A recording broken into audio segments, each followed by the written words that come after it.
Retour à Sofia avec sur la glace l'anglais Stephen Cousins, troisième après le programme court. Il a créé une bonne surprise pour son pays et pour lui-même en terminant dans cette position au championnat d'Europe. Il avait fini 8e l'année dernière de cette compétition à Dortmund.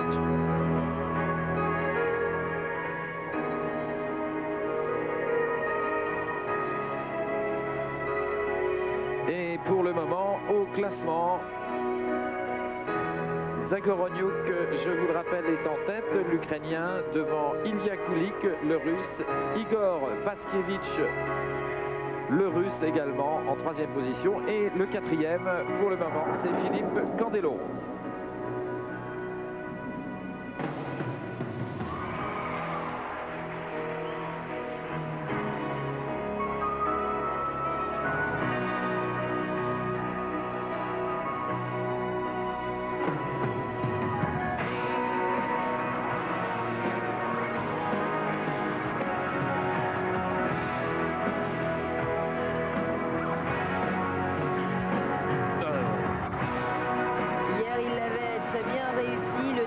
Enchaîné même avec un triple boucle piqué, mais les jours se suivent et ne se ressemblent pas pour Stephen Cousins. Chute là sur le triple axel, se récupère bien ici sur le triple salto.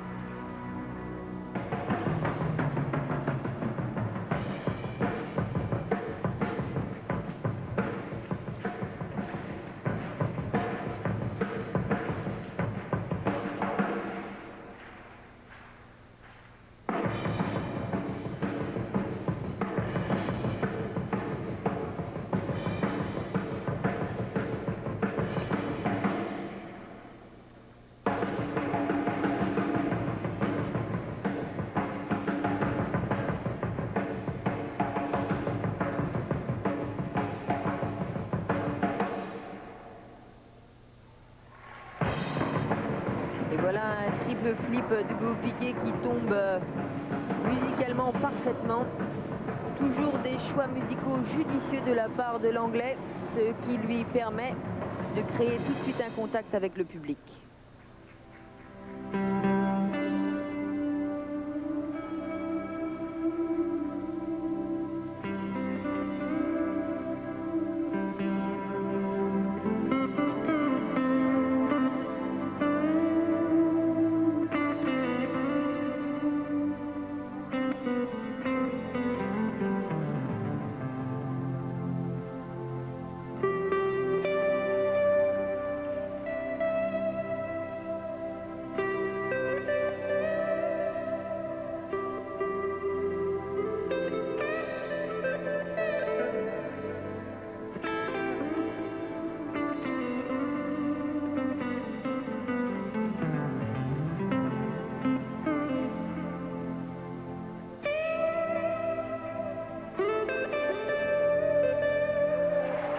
Eh bien... Un deuxième triple axel, celui-là réussi.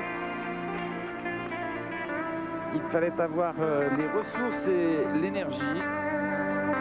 Et la technique, Roger, car quand on est fatigué, le geste doit être encore mieux assimilé. Et parfois, une simple petite seconde d'inattention vous met au tapis.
Un bon programme tout de même Ouais. pour Steven Cousins, que je veux toujours appeler Robin. Robin Cousins était le champion olympique en 1980.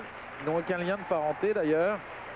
5 triples sauts, ce qui est pas mal pour ce garçon qui était habitué à moins de faveur, car tout de même troisième à l'issue du programme court. Là, à mon avis, Éric Millot, qui est dans les gradins et qui peut maintenant apprécier en toute décontraction ses concurrents en temps normal, si je puis dire. Éric Millot est actuellement en 6e. Steven Cousins, oui. À mon avis, ne devrait pas préserver cette troisième place qui était quasiment inespérée pour lui. Il s'entraîne à Bari, dans le centre d'entraînement d'Elvis Stojko, le champion du monde, que l'on retrouvera au mois de février pour la finale du Grand Prix et bien sûr au championnat du monde à Edmonton chez lui. Ce sera un formidable spectacle, pourrait-on dire, car le patinage est excessivement populaire outre-Atlantique et notamment au Canada. On annonce déjà des compétitions fortement dynamisé par un public qui a déjà acheté ses billets depuis un an. 16 000 places pour chaque événement, et les Canadiens vendent actuellement les qualifications et même les séances Les séances d'entraînement. d'entraînement qui seront pleines, et pendant les compétitions, dans la patinoire d'entraînement, il y aura, paraît-il, un grand écran pour permettre à ceux qui n'ont pas eu de place de suivre cette compétition. Ça promet des ambiances assez extraordinaires. Les Canadiens sont des vrais fous de patinage. Et pour aller battre Stojko chez lui, il faudra être très bon.